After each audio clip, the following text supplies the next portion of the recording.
Hello, my name is Abhay Sharma. I'm at Ryerson University and I'm very pleased to be organising the conference, the GCEA conference in July 2017.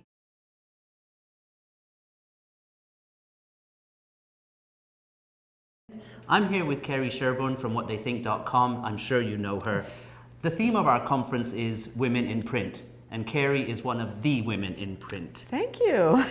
Kerry, you've had some awards this year. You've been working at Women in Print Initiative. Tell us about that. Well, we actually call it Girls Who Print. Okay. Girls Who Print. I got the Girly Award last year, the second time, got a tiara and everything. But it's meant to promote the industry to women. And at Graph Expo every year, one of the Girls Who Print have a booth there. And one of the highlights is always a panel that we do on mentoring. So there's 3 or 4 women, and we've had like Twyla Cummings from RIT on the panel, yes, and some people from the vendor community and so on.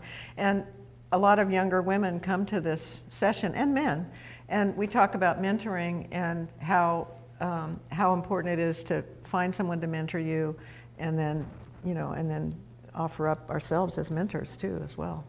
So you deal with technical issues. You go around, you interview companies. They're all technology companies in our field. What changes do you see in dealing with these companies? Most of the CEOs that you interview are men. Well, I do see a lot more women in the business. When I first started going around in print shops in the mid-'80s, they were mostly doing handwork in the bindery and mopping the floors and whatever. But now you see a lot more women in much more responsible roles, more CEOs, more women in the senior leadership team, and also more women equipment operators. Fantastic. So that's really encouraging. In our classes today, most of the students are women students. Oh, that's great. Nearly 80% across the schools in the US and in Canada. What do you have?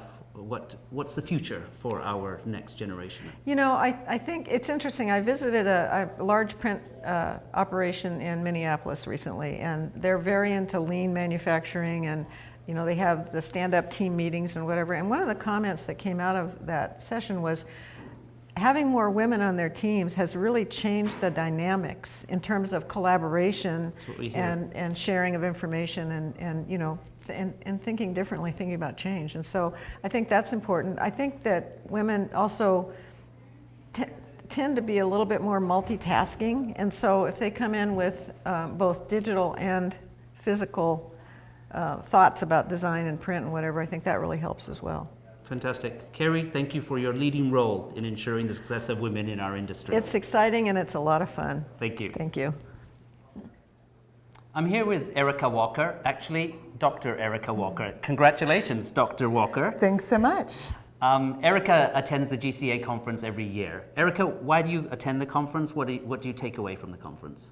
Oh, this conference is really actually a very easy sell. What I love about it is the sense of community. All of a sudden, I don't feel alone in teaching. Teaching graphic communications is very unique in the teaching field. And so you talk to teachers from other disciplines, and what they experience is not the same as what we experience. We're very lab-oriented, we're very hands-on, and so some of those things are much different for other departments. And so I love going to it because all of a sudden I feel connected and I understand and see how people within my discipline of teaching are doing things in their classroom. And I get very excited to take those ideas back to my own students. What have you been working on, and what sort of technologies would you share with us in the summer?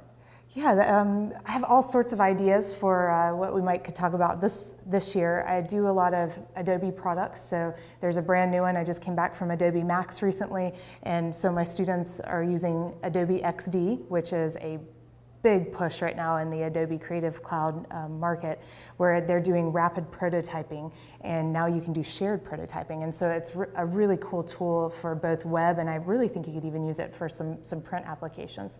I also have been doing a lot of games-based learning, so as far as pedagogy, I have some ideas as well that we can share at the conference. You know, I always sit in your sessions every year, and I take away some really good takeaways that I can go and use straight away. Well, thanks so much. I always love seeing you in the audience.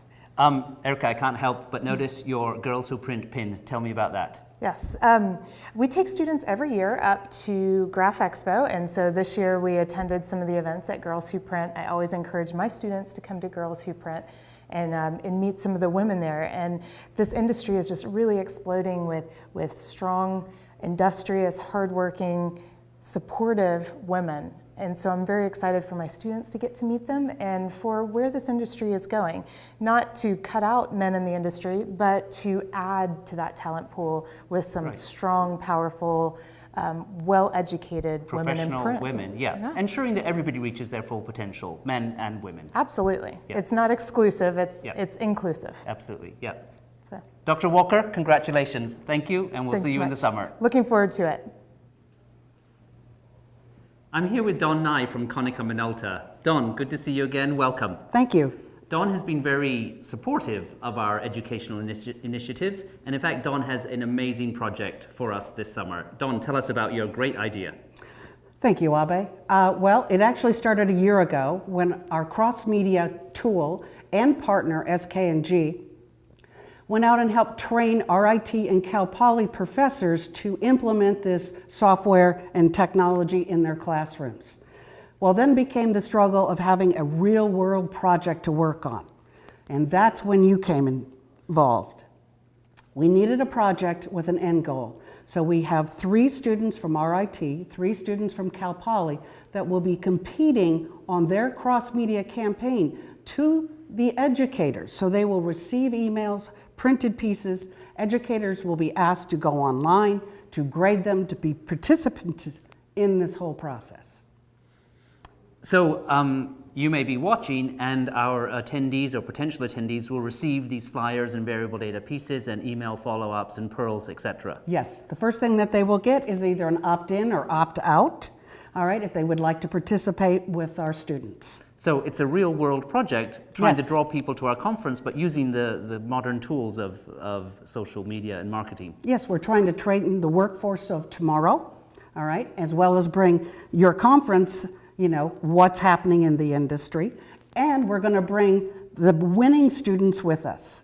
So is this a graded project? Yes, it is. And who will grade that? Actually, you will. The educators will. They will be asked to go online after each one of the campaigns that they've received and give a grading criteria, which will be online. And we will present that at the conference.